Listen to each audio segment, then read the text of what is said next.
So now we talked about the guys that gotta get their bag together, get their jumper together, you know, get stronger. All those things matter in the NBA. You feel me? You gotta use these summers to really get better, and that's what determines the good players from the great players. You feel what I'm saying? Because a lot of everybody in the NBA got skill, got talent. But to be great, you got to keep adding stuff to your game every year. You got to. So we're gonna see what these guys do. If these guys can open up and and do that and be that for their teams. All right, now we want to talk about there's some guys out there in the free agents, y'all. There's some guys out there in the free agents, y'all. We'll talk about the best available free agents and what's gonna happen. Like somebody gonna call them? Who calling?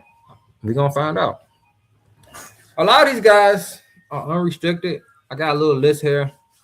We'll talk about the unrestricted guys first. I got two restricted guys. So unrestricted, we got Nick Richards. Nick Richards is a center.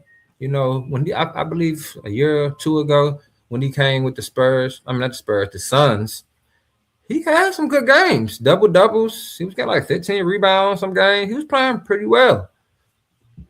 Then he fell off the face of the earth. Like he went to I think the Charlotte, then he went to the Bulls, and I don't know if he got hurt or what, but he never heard nothing from Nick Richards.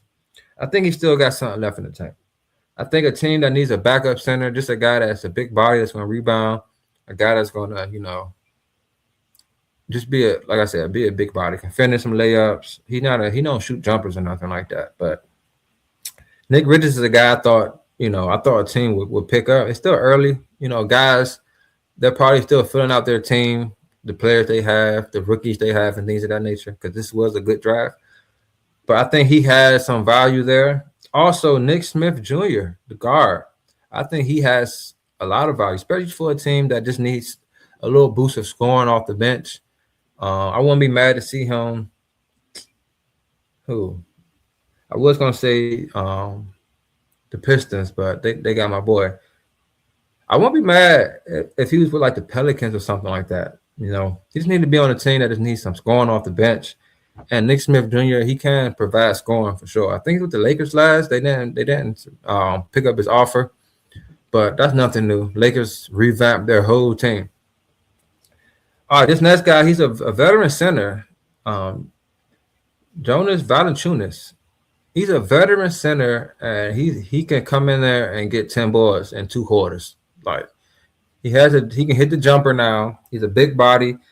He can't move that well, but he is a veteran center. I think a team that has a young center can really use him. I wouldn't be mad if I saw him get picked up by like the Blazers or something like that, to be quite honest. I think he has some value there.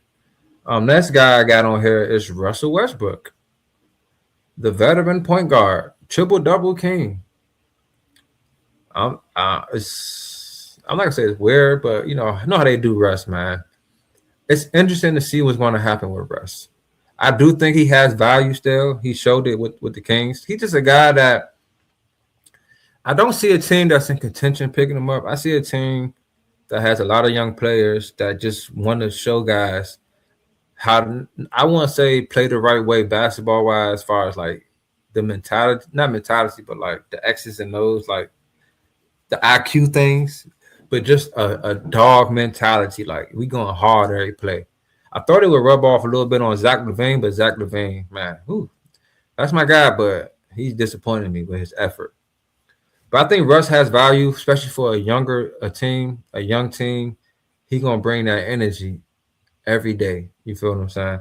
I think he can be a good leader, a good role model, as far as good work ethic.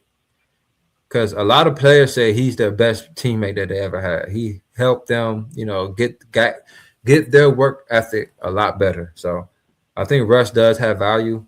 Then you have Brandon Williams, the guard that came from Dallas. This dude is tough. Like, he's nice. He's a bucket getter. He can get buckets. So I think a team that needs another like another Nick Smith, he's a guy that can come off the bench and give you some buckets. I could see I can see somebody picking him up though. I think that he played really good with the Mavericks, and he created himself some value. Another guy, DeMar DeRozan, he's got bought out by the Kings.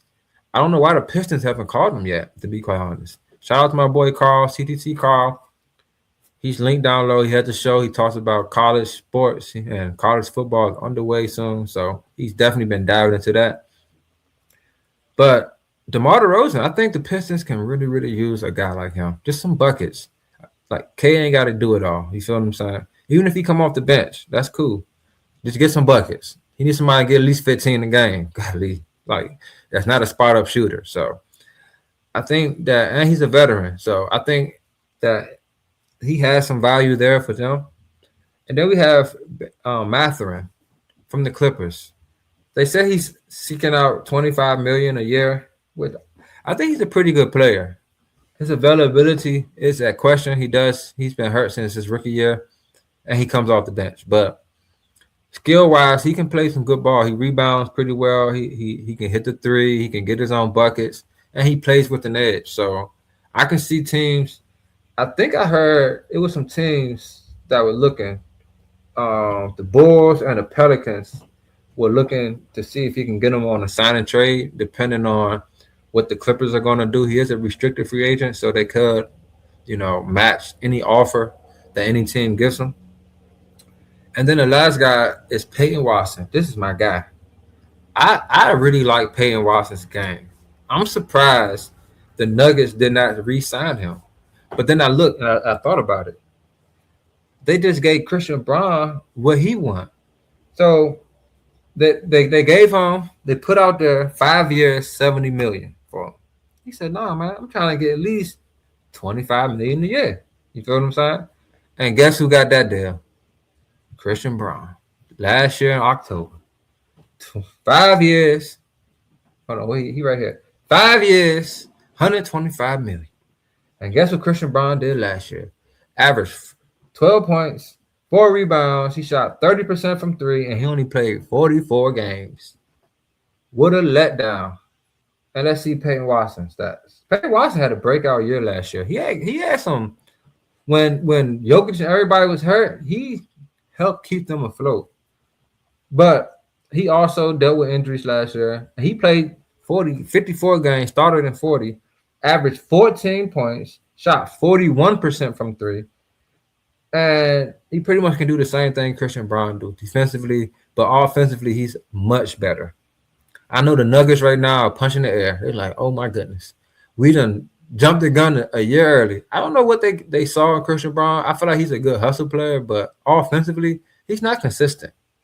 He's more consistent with the little things like rebounding, defense, hustle, those things. But offensively, he didn't have a year where I felt like, yeah, get him that bad. Peyton Watson had that year last year, but now they're in the pickle.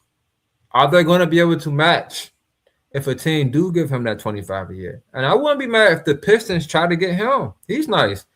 See, I'm advocating for the Pistons because I really want to see K with another scorer over there. I really do.